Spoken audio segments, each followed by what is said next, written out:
Start करूं? हाँ भैया। Okay fine. नमस्ते सभी को। सबसे पहले तो वेलकम यू ऑल। आज पहली क्लास है, इंट्रोडक्टरी क्लास है, और इसमें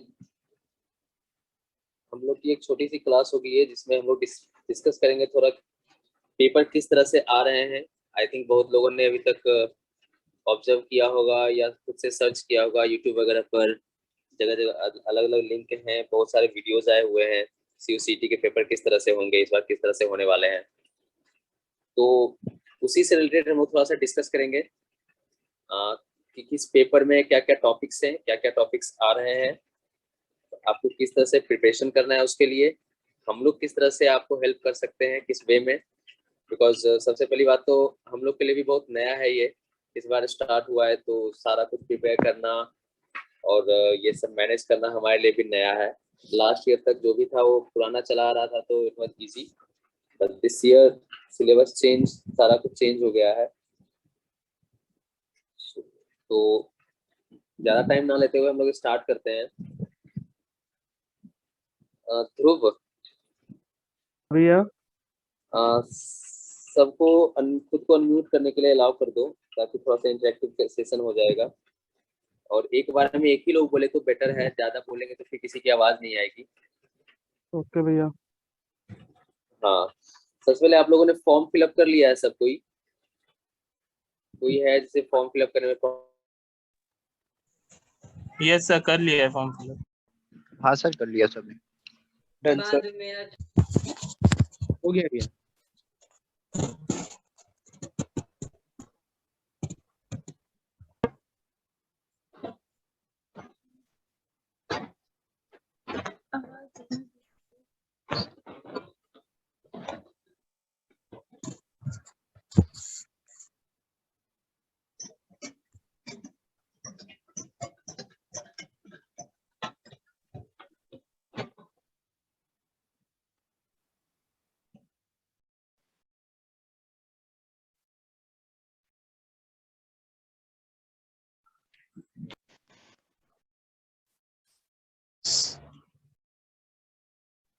बस सर, हो गया फॉर्म फिलअप।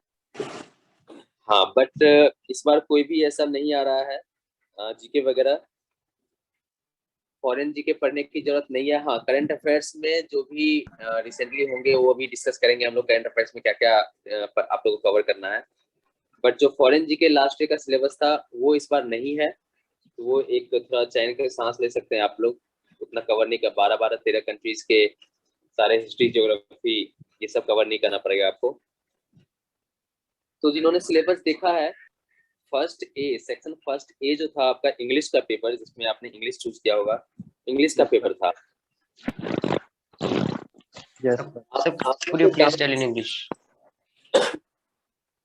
आप लोग के डाउट के लिए मैं बता दूं, इस बार निगेटिव मार्किंग भी है, ठीक है? तो थोड़ा केयरफुल रहना एग्जाम देते टाइम, निगेटिव मार्किंग भी इस बार रहेगा। तो सबसे पहले हम लोग अगर इंग्लिश की बात करें, फर्स्ट पेपर जो फर्स्ट ए सेक्शन जो इंग्लिश का पेपर है, उसमें आपके पास 50 क्वेश्चंस रहेंगे टोटल, ठीक है? टोटल आपके Sir, could you please tell in English, sir? Listen, I think Nandu, I think Yes, sir. you will have to cope up with it a bit, because everyone doesn't understand English properly here. I can speak in English, but it won't be comfortable with everyone, okay? So maybe I will mix English and Hindi both, if you are comfortable enough. All right? Yes, sir. नहीं, आप हिंदी में बता दो, कोई दिक्कत नहीं। हाँ, मैं एक्सप्लेन कर दूंगा, मैं सारा कुछ एक्सप्लेन कर दूंगा, डोंट वरी, हिंदी में भी एक्सप्लेन कर दूंगा, इट्स ऑल राइट। ओके, सो आपका फर्स्ट ए का सेक्शन जो था इंग्लिश का, इंग्लिश में टोटल आपके 50 क्वेश्चंस हैं, ठीक है? जिसमें से आपको सॉल्व बस 40 करने हैं। वो 40 क्वेश्चंस कुछ भी हो सकता है, कोई भी 40 हो सकता है। 40 को एक्सीड करने का कोई रीजन नहीं बनता है, ठीक है? और इसमें मैं बता दिया हूँ आपको निगेटिव मार्किंग भी है, तो इस चीज का भी आप लोग ध्यान रखना। तो 50 क्वेश्चंस में आपको 40 सॉल्व करने हैं, 40 से ज्यादा सॉल्व ही नहीं करना है। देन जस्ट अ मिनट,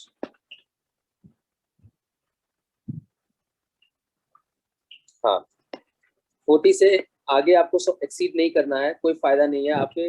अगर 40 से अबव सॉल्व करते हैं तो फर्स्ट 40 क्वेश्चन ही आपका लिया जाएगा। तो बेहतर यही है कि जिस 40 पर आप टोटली कॉन्फिडेंट हैं कि ये 40 आपका सही हो रहा है, क्योंकि तुक्का मारने का तो इस बार कोई चांस नहीं है। Don't guess the answer, don't go for like okay something we should put its right और रॉन्ग, ठीक है, तो वो सब नहीं करना है। तो जो भी आपको कॉन्फिडेंट लगे कि हाँ ये 40 क्वेश्चंस करेक्ट हो सकते हैं, उस 40 को आप लोग सेलेक्ट करना। ये था आपका इंग्लिश का ए। अब इस 40 क्वेश्चन में ये 50 क्वेश्चंस जो है इसमें क्या क्या आएंगे वो अगर डिस्कस करें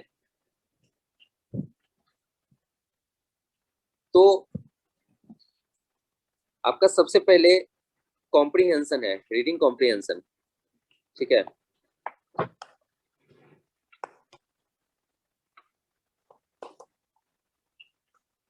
कॉम्प्रिहेंशन में 3 टाइप्स ऑफ कॉम्प्रिहेंशन है आपके पास, ऑलराइट।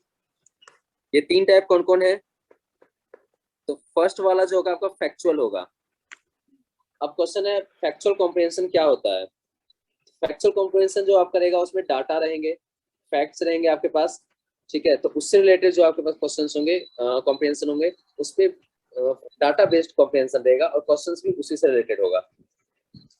दूसरा आपके पास आता है नैरेटिव। सर फर्स्ट में कौन कैसे क्वेश्चन आएंगे, डाटा फैक्ट मतलब?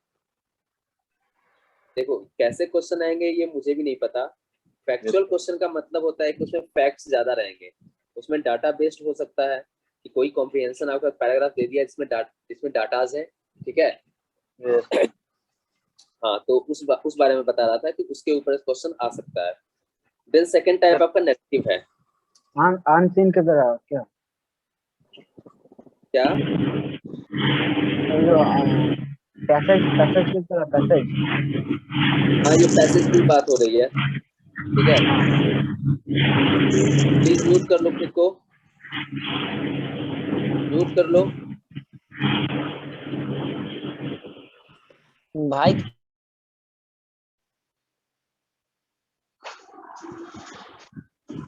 ओके। सेकंड है नैरेटिव।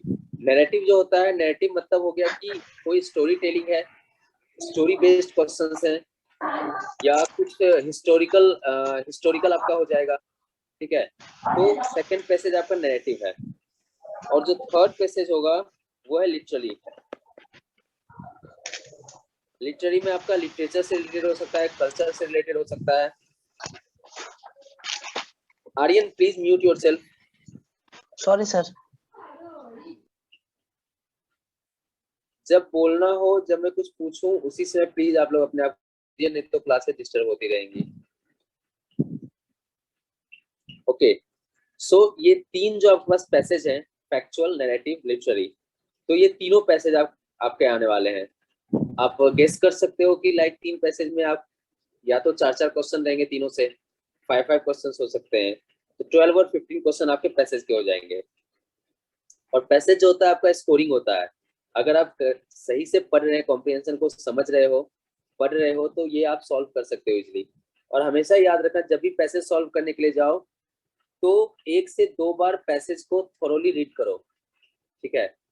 एक एक चीज जो इम्पोर्टेंट लग रहा है उसको अंडरलाइन, वो तो ऑनलाइन होगा but try to keep it in mind, okay. तो जो भी इम्पोर्टेंट लग रहा है उसको अपने माइंड में रखो। सबसे ज्यादा इम्पोर्टेंट है पैसेज को थोरोली रीड करना। जितनी बार हो उसके 2 बार कम से कम रीड करना चाहिए ताकि पैसेज का जो थीम है वो समझ में आ जाए, फिर इजी हो जाता है सॉल्व करना, ओके। तो ये 3 पैसेज हो गए। इन तीनों पैसेज से आपके 12 और 15 क्वेश्चंस आ सकते हैं, ठीक है। और जब पैसेज सॉल्व करो, जो क्वेश्चंस रहेंगे तो वो जनरली क्या होता है कि सिंक्रोनाइज वे में क्वेश्चंस भी होते हैं ऊपर से नीचे की तरफ जनरली, बट नहीं भी हो सकते हैं। तो क्वेश्चन को देखो और कैच करो कि वो सेंटेंस पैसेज में कहाँ है। उसमें कंफ्यूजिंग भी हो सकता है, इंग्लिश से है, वर्ड मीनिंग हो सकता है, वर्ड मीनिंग भी वहां पर पूछ सकता है, किसी का मीनिंग पूछ सकता है, सिचुएशन पूछ सकता है। तो इस चीज का ध्यान रखना, ठीक है। नेक्स्ट जो आपका सेक्शन है इंग्लिश में ही, सेकंड आता है वर्बल एबिलिटी टेस्ट। ठीक है, वर्बल एबिलिटी टेस्ट। अब वर्बल एबिलिटी टेस्ट जो है ना, ये एक तरह समझ सकते हो इंग्लिश के सारे टॉपिक्स को कवर कर लेता है अपने अंदर। ये सेपरेटली जो सिलेबस रिलीज किया गया एनटीए के द्वारा, उसमें ये सेपरेटली दिया हुआ है कि हाँ वर्बल एबिलिटी टेस्ट का भी टॉपिक रहेगा। बट अगर वर्बल एबिलिटी टेस्ट के बारे में जाए हम लोग, जो कॉम्पिटिटिव एग्जाम्स होते हैं, तो उसमें क्या है कि सारा चीज कवर कर लेगा। उसमें से आपको दे सकता है बेसिक ग्रामर से क्वेश्चन हो सकता है, ठीक है, फिल इन द ब्लैंक्स हो गया, उसमें हो सकता है आपका एरर फाइंडिंग हो सकता है, ठीक है, स्पेलिंग चेक्स हो सकता है, फिर वर्ड का रिलेशनशिप होता है, like cat is related to dog और ऑनेस्टी रिलेटेड टू डिसऑनेस्टी, तो good is related to what, इस तरह से रिलेशन दे सकता है। एक क्लोज टेस्ट करके आता है, क्लोज टेस्ट होता है लाइक जो पैराग्राफ होता है, पैराग्राफ में ही ब्लैंक रहेगा वो पैसेज में ही, और ऑप्शंस जो दिए रहेंगे उससे ऑप्शंस को चूज करके उसको फिल इन द ब्लैंक्स करना है, तो क्लोज टेस्ट हो जाता है। इसमें आपको सेंटेंस कंप्लीशन हो जाएगा, सेंटेंस मेकिंग हो जाएगा, ये सारा चीज जो है वर्बल एबिलिटी टेस्ट में आ जाता है। तो इसके लिए अब इंग्लिश में सबसे पहले तो इंग्लिश का सारा टॉपिक मैं बता दूं, इसके बाद रीअरेंजिंग रीफ्रेजिंग जो पार्ट्स होता है ना, जंबल वर्ड्स रहेंगे उससे सेंटेंस बनाना होगा, जंबल वर्ड्स दे देते हैं। फिर आपको सिनोनिम्स एंटोनिम्स रहेगा ही रहेगा, उसमें कम से कम 2-3 क्वेश्चन तो रह जाते हैं सिनोनिम्स एंटोनिम से। फिर वोकैबुलरी भी रहता है, word meaning, one word different meaning हो गया, वर्ड मीनिंग हो गया, ये इंग्लिश है। अब देखो इस बार निगेटिव मार्किंग है, तो निगेटिव मार्किंग को हटाने के लिए जब भी हम लोग सॉल्व करते हैं पेपर, तो हम लोग हमेशा एक चीज याद रखना कि जब निगेटिव मार्किंग के पेपर को सॉल्व करते हैं तो फिल इन ऑप्शनल क्वेश्चंस में, एमसीक्यू क्वेश्चंस में हमेशा ओमिशन वाला स्ट्रेटजी अपनाना चाहिए कि जिस वर्ड को यू नो कि ये नहीं हो सकता है, सबसे पहले इसको ओमिट करो, उसको हटा दो, और हर क्वेश्चन के आंसर में कम से कम 2 आंसर ऐसे होंगे जो लगेंगे कि ओके 50-50 चांस है। इफ यू नो कंफर्म है कि ठीक है ये सही है, करेक्ट है, तो नो इशू, बट फिर 50-50 का चांसेस हो जाता है, then you will have to remember कि हाँ क्या पढ़े थे, क्या कौन ज्यादा सुटेबल है। और इंग्लिश में खास करके ये ज्यादा कंफ्यूजन क्रिएट करेगा, क्योंकि जनरल नॉलेज वगैरह तो याद रखने की चीज है, अगर याद है तो करेक्ट है, नहीं याद है तो फिर नहीं हो सकता है, ठीक है। तो इसमें ध्यान रखना वर्ड का मीनिंग जो है वो आना चाहिए, और जितना क्लोजेस्ट पर जा सकते हो, जितना क्लोजेस्ट मीनिंग फाइंड आउट कर सकते हो उतना करेक्ट होगा वो। जरूरी नहीं कि एग्जैक्ट मीनिंग ही आंसर में दे, बट कभी कभी उसको जंबल करके या दूसरे मीनिंग में सेंटेंसेस में यूज करके डिफरेंट मीनिंग में उसको यूज कर देता है आंसर में। तो इन सारे चीज का ध्यान रखना चाहिए, ठीक है। रीअरेंजिंग पार्ट्स, जंबल वर्ड्स हो गया, ये सब तो इजी है, ये सब अब आवाज तो नहीं आ रही, लेकिन किसी को आवाज नहीं जा रही मेरी? आ गई ऋषभ। आ रही है सर, आ रही है। आ रही है सर।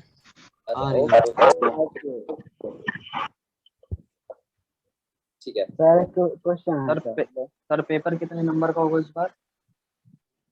ये फर्स्ट पेपर का हम लोग डिस्कस कर रहे हैं। तो फर्स्ट पेपर जो है आपका 50 क्वेश्चन है, जिसमें आपको 40 क्वेश्चन सॉल्व करने हैं, और ये 40 × 2 आई थिंक 80 मार्क्स के हो सकते हैं, या 40 × 1 40 भी हो सकते हैं, ठीक है। सर 14 × 5 सर 40 × 5 होगा 200 मार्क्स का।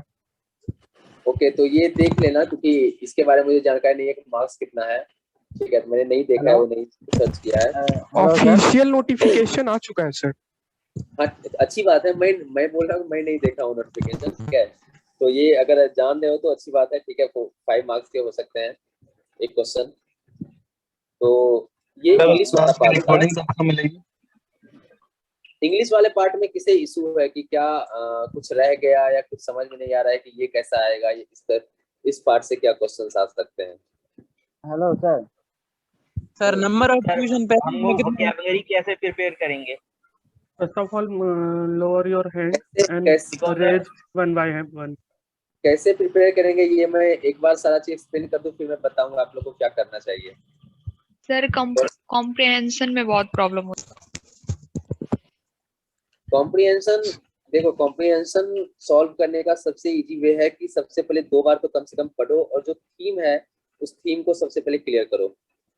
और कॉम्प्रिहेंशन में आपके पास देखिए फैक्चुअल, एक तो फैक्चुअल दे दिया है जिसमें आपके पास डाटा होंगे, जो लिखा रहेगा वही क्वेश्चन में आएगा, क्लियर रहेगा वो वहाँ पर। सर क्वेश्चन का लेबल क्या रहेगा?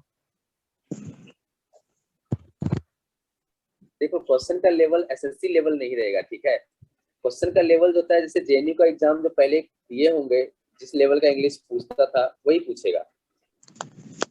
अगर कोई ये सोच रहा होगा कि एसएससी लेवल का सिलेबस तो मोर और लेस सेम है, अगर उस लेवल का पूछ रहा है तो ऐसा कुछ नहीं है, ठीक है। नॉर्मल लेवल का बेसिक ग्रामर का सिलेबस क्या होगा?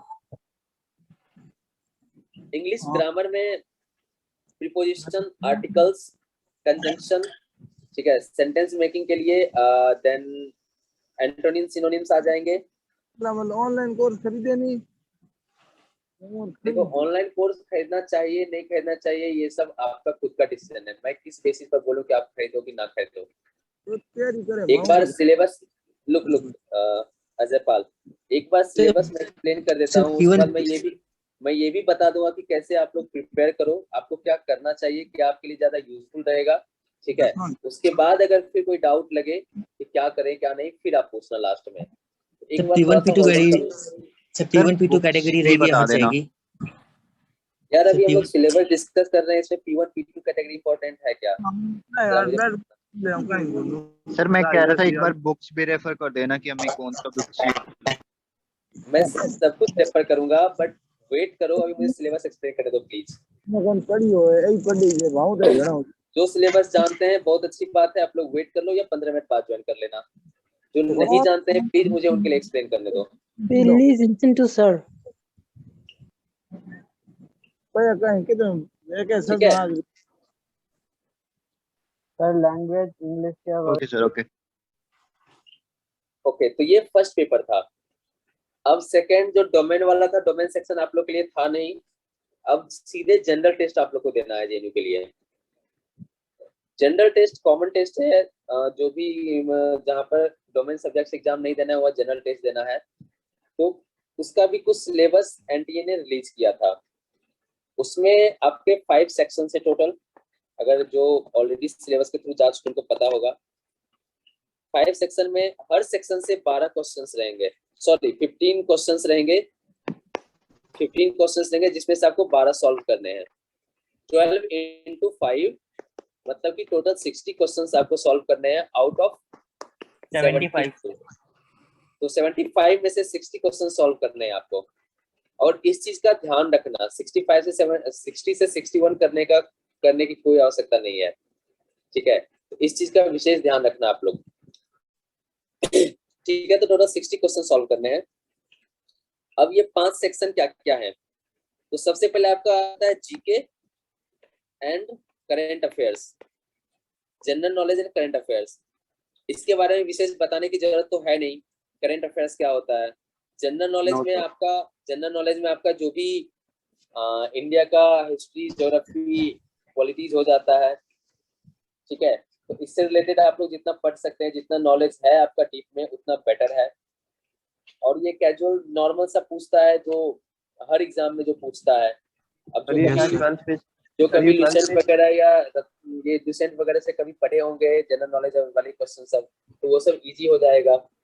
Yes sir. उनके पास इन चीजों का वो नॉलेज होगा ऑलरेडी, ठीक है।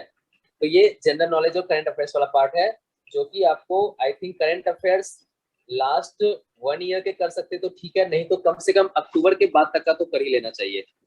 अक्टूबर नवंबर से लेकर आपका जुलाई में एग्जाम है, तो जून तक एटलीस्ट, मई जून या जून मिड तक आपको कर लेना चाहिए, ठीक है, करंट अफेयर्स।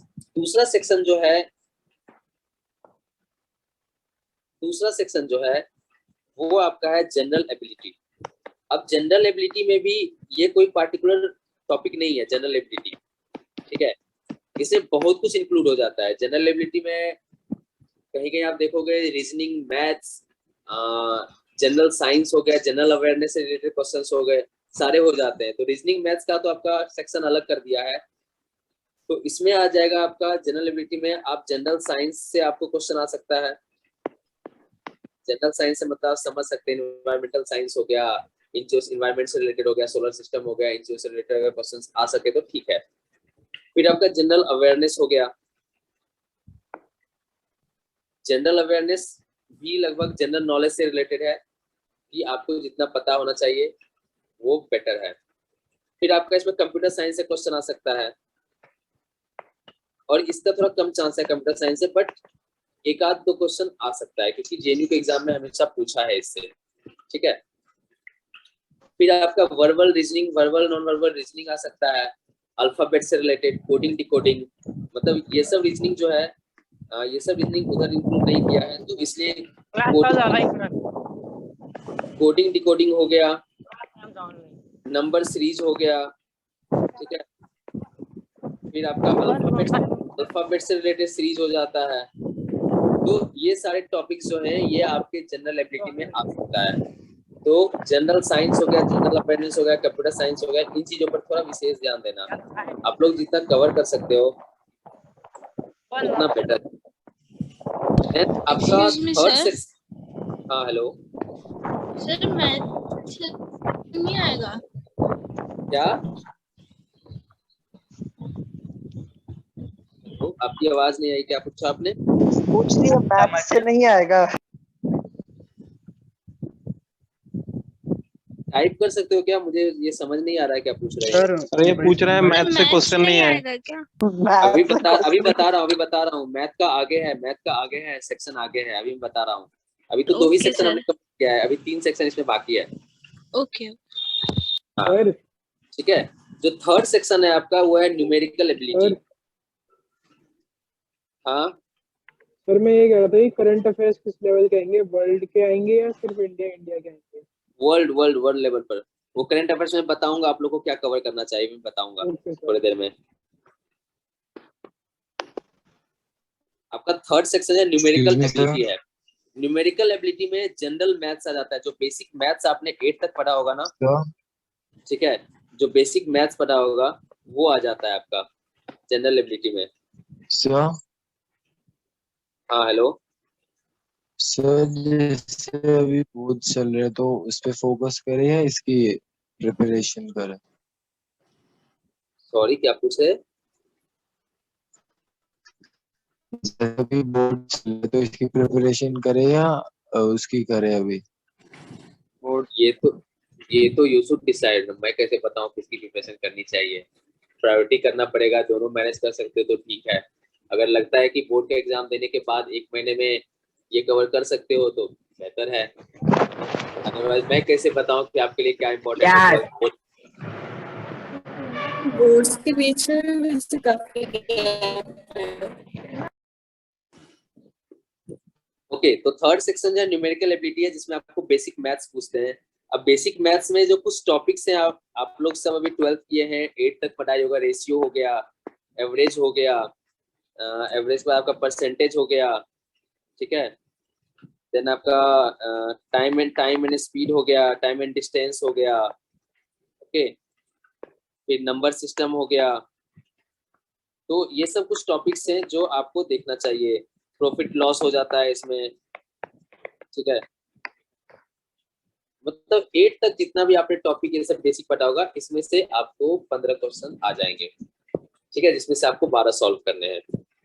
तो मैथ्स के लिए तो अब हम लोग वी आर नॉट श्योर कि हम लोग मैथ्स की क्लासेस देने वाले हैं या नहीं देने हैं, शायद नहीं देने वाले होंगे।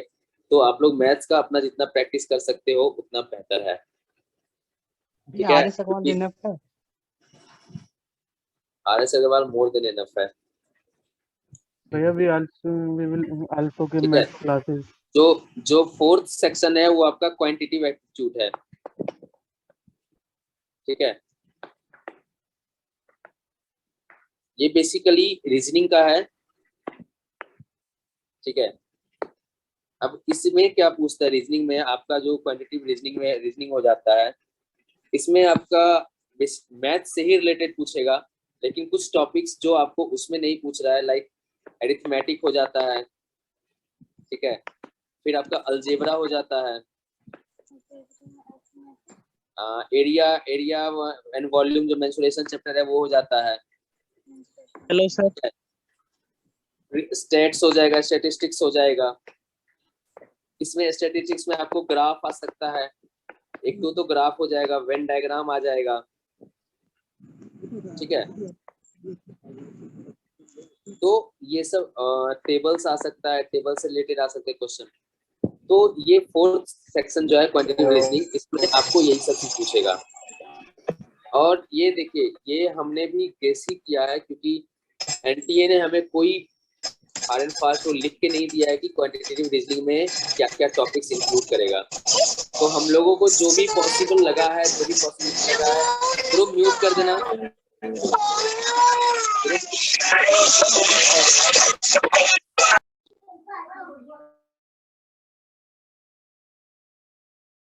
टॉपिक लगा है इम्पोर्टेंट, हमने वो टॉपिक यहाँ पे आपके सामने रख दिया है। अब इसे आपको कवर करना है। जो आपका लास्ट सेक्शन है, फिफ्थ वाला सेक्शन, तो वो हो जाता है आपका लॉजिकल एंड एनालिटिकल रीजनिंग, ठीक है। लॉजिकल एनालिटिकल रीजनिंग जो है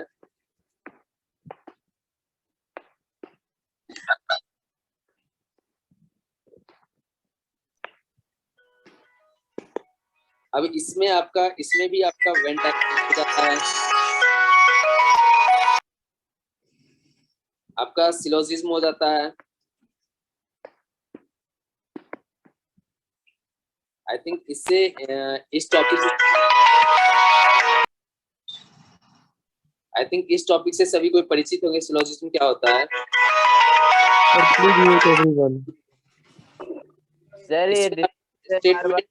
स्टेटमेंट हो जाता है, इसमें स्टेटमेंट और डिडक्शन हो जाता है, स्टेटमेंट आर्गुमेंट हो जाता है। कौन सा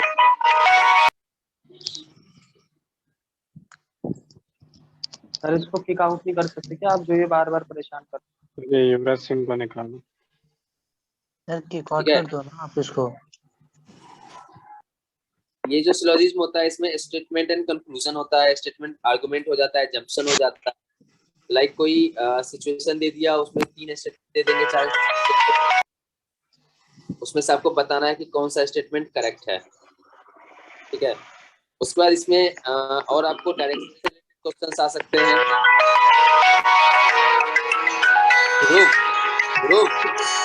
शुभम माहोता है, शुभम माहोता है, शुभम माहोता,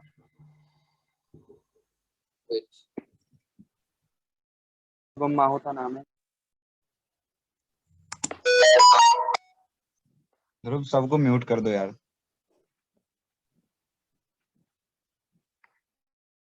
अबे भाई फिर क्वेश्चन पूछेंगे यार कैसे? Please ask question one by one. Yuvraj Singh. Hello sir. Hello sir. Okay, hello. तो डायरेक्शन हो सकता है, फिर इसमें ब्लड रिलेशन से क्वेश्चन हो सकता है, ठीक है। ब्लड रिलेशन के बाद आपका सीटिंग अरेंजमेंट हो सकता है,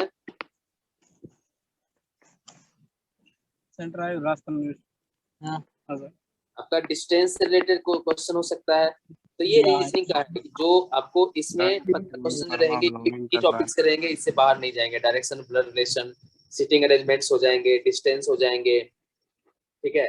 तो ये सारे टॉपिक्स भी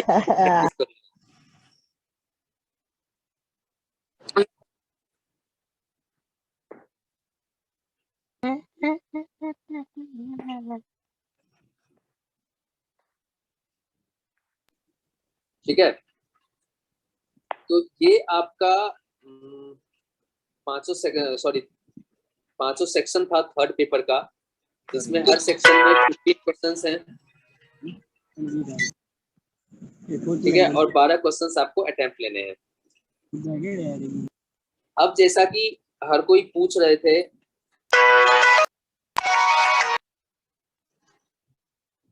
सर ये कौन बार बार डिस्टर्ब कर रहा है क्लासेस? अरे ध्रुव नाम है, ध्रुव उसका। ध्रुव रिमूव करना, डिस्टर्ब करे ग्राउंड उसमें ग्रुप में बार बार। सर ये युवराज सिंह होस्ट के पास ऑप्शन होता है Yes, yes, please wait.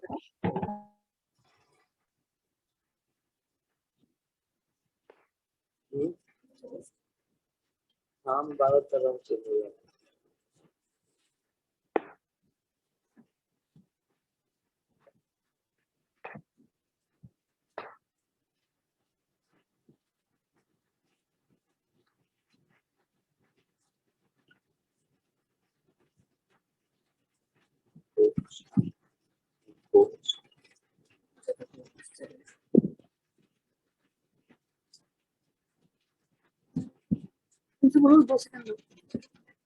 सबकी अनम्यूट करने की पावर लो।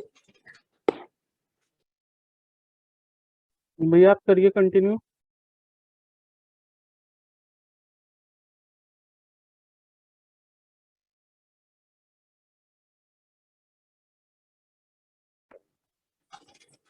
ओके,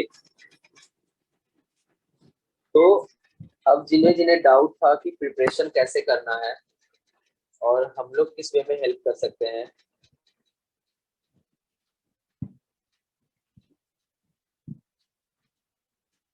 लुक, इस बार का जो पेपर होने वाला है, जितना भी आप लोग सेल्फ स्टडी कर लो, जितना आप सेल्फ प्रैक्टिस कर सकते हो उतना बेटर है।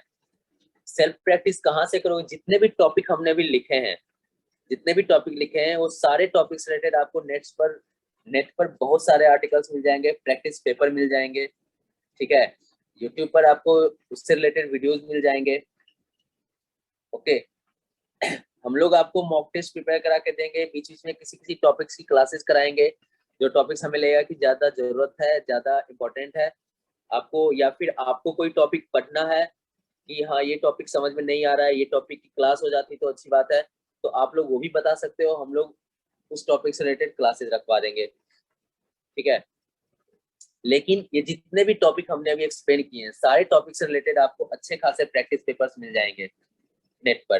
तो आपको उन सारे प्रैक्टिस पेपर्स के थ्रू जाना पड़ेगा। 2 महीने हैं, 2 महीने नहीं, 1 महीने कुछ दिन बचे हैं। तो जितना ज्यादा कवर कर सको, जितना ज्यादा प्रैक्टिस कर सको उतना बेटर है, ठीक है। तो मेरा सजेशन यही है कि किसी के भरोसे मत रहना कि हाँ उसकी क्लास है और उसको पढ़ लेंगे तो वो हो जाएगा, क्योंकि ये सबके लिए नया है। चाहे कोई कोचिंग इंस्टीट्यूट हो, कोई भी कोचिंग दे रहा हो, कोई भी क्लास दे रहा हो, हर किसी के लिए ये नया है, ठीक है। तो अगर कोई ये दे रहा है भरोसा कि मेरा क्लास कर लो हो जाएगा, तो इस भरोसे पे मत रहना। जितना खुद से प्रैक्टिस कर सकते हो, जितना यूट्यूब से हेल्प ले लो, नेट से हेल्प ले लो, पेपर सॉल्व करो, बेटर है। और जो बुक्स पूछ रहे हैं, इसके लिए कोई बुक्स नहीं है, कोई बुक ऐसा नहीं है जो बना हो एनटीए के पेपर के लिए और आपको उससे हेल्प मिले, ठीक है। ये सारा 8-9 तक का सिलेबस है, 8-9 तक के सिलेबस से पूछेगा। हाँ, प्रैक्टिस के लिए लाइक जनरल नॉलेज हो गया, इंग्लिश का प्रैक्टिस है तो इंडिया बिज करके एक साइट आता है, आप उस साइट से प्रैक्टिस कर सकते हैं, ठीक है। इसी तरह से काफी सारे साइट्स हैं, अगर आप लिखो भी टॉपिक तो नेट पे मिल जाएंगे कि हाँ प्रैक्टिस के लिए। और इसका कोई बुक नहीं है जिस बुक को हम बता दें और उसमें सारा टॉपिक आपको मिल जाए और एग्जाम में आपको हेल्प कर दे। तो हम बेकार में बुक बताकर आप लोग का भरोसा नहीं वो डामाडोल करना चाहते हैं, ठीक है। तो बुक वगैरह के चक्कर में मत पड़ना, जितना टॉपिक है उसको सॉल्व करने का ट्राई करना खुद से। 12th के सिलेबस से कुछ नहीं आएगा, 12th के सिलेबस का ये एग्जाम ही नहीं है, ठीक है।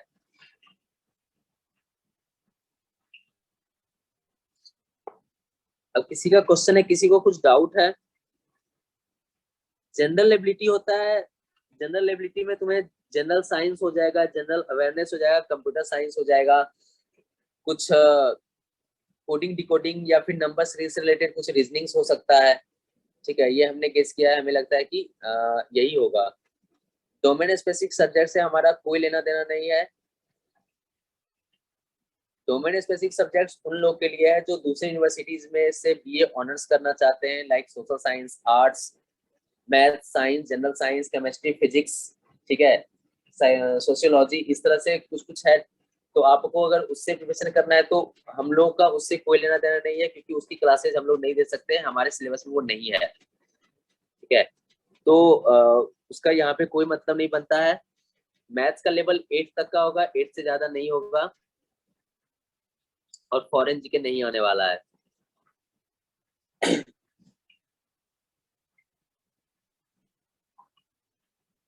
हाँ, करंट अफेयर्स में आप लोग ध्यान रखना, अभी जितने भी रिसेंट में इंटरनेशनल समिट्स हो गए, इंडियन प्राइम मिनिस्टर या इंडिया में किसी फॉरेन प्राइम मिनिस्टर प्रेसिडेंट का विजिट हुआ है, इंडिया के प्राइम मिनिस्टर का कहीं विजिट हुआ है, कौन सा डील साइन हुआ है, या फिर कोई समिट है, कॉन्फ्रेंस हुआ है, तो उसका थीम क्या है, ये सब चीज आप लोग कवर कर लेना। रिसेंटली स्पोर्ट्स, वर्ल्ड लेवल पर स्पोर्ट्स कौन से हुए हैं, जो टेनिस वगैरह ग्रैंड स्लैम है, विनर कौन है रिसेंट का, ये सब याद कर लेना। फीफा से रिलेटेड अगर कोई हुआ इवेंट तो वो याद रख लेना। क्रिकेट वर्ल्ड कप, अंडर 19 का क्रिकेट वर्ल्ड कप इंडिया जीता था, फाइनल में इंग्लैंड को हराया था, ये सब पढ़ लेना, ठीक है। तो ये सब कुछ टॉपिक्स है करंट अफेयर्स में जो कि कवर। हाँ, उसके बाद नोबेल प्राइज अगर है, नोबेल प्राइज हो गया, बुकर प्राइज हो गया, ऑस्कर हो गया, तो ये सब जो है ये सब ट्राई करना कवर करने का। इंडियन गवर्नमेंट का कौन कौन सा स्कीम अभी लॉन्च हुआ है, किस किस स्टेट में लॉन्च किया है, या किसी स्टेट ने अगर कोई बहुत अच्छा स्कीम लॉन्च किया है तो वो इम्पोर्टेंट है। तो ये सारे चीज करंट अफेयर्स में आप लोग ट्राई करना कवर करने का।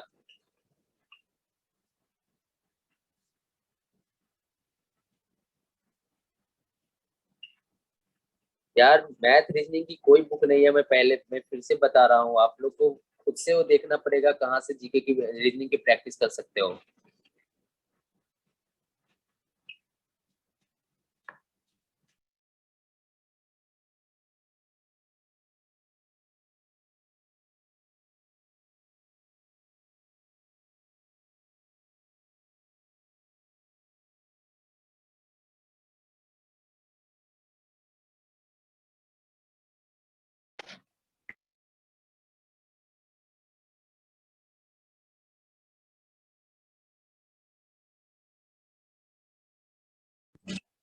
देखो, अब जो भी क्लासेज आगे होने वाली है, इंग्लिश की क्लासेज हो गई या फिर मैथ्स रीडिंग से रिलेटेड, आप लोग टॉपिक बता देना कौन से टॉपिक से क्लास करने हैं।